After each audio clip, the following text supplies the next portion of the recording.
outgoing, jolly, a true gentleman, and I mean a true gentleman. John and Eileen Bastin met 20 years ago on a blind date. John used to be a butcher, but as the 81-year-old's Alzheimer's worsened, so did his mobility and speech. Across. I miss my husband. I try not to let it get to me, but I miss him. And I feel lonely.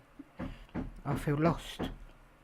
John's condition led to a referral to a memory clinic, but Eileen says the staff there didn't listen to her and didn't follow up on appointments.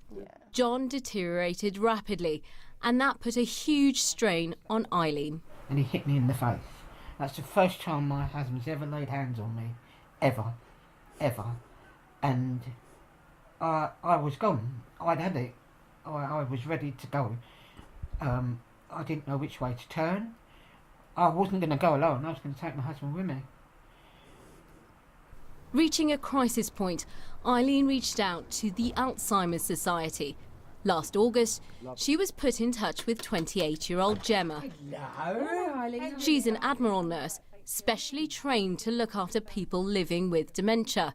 When the Admiral Nurse service was set up, there was one Admiral Nurse, and she saved Sutton just under £300,000 by preventing early hospital admissions or early care home admissions.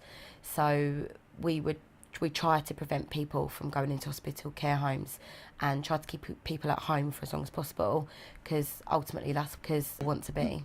But not every area has access to Admiral Nurses. Gemma is one of only 4 in Sutton, and Sutton is the only council in London to fund them. If you go down the road to Croydon, there isn't one Admiral Nurse, which is a shame, because we get a lot of calls from areas close by asking if we could go out to see them, but actually we don't have the resources. It's sort of postcode lottery. I said to her one day, he can't even make a cup of tea. She said there are 27 sequences into making a cup of tea. And you have got a husband with short-term memory loss. You cope better with the right information. I couldn't do without her.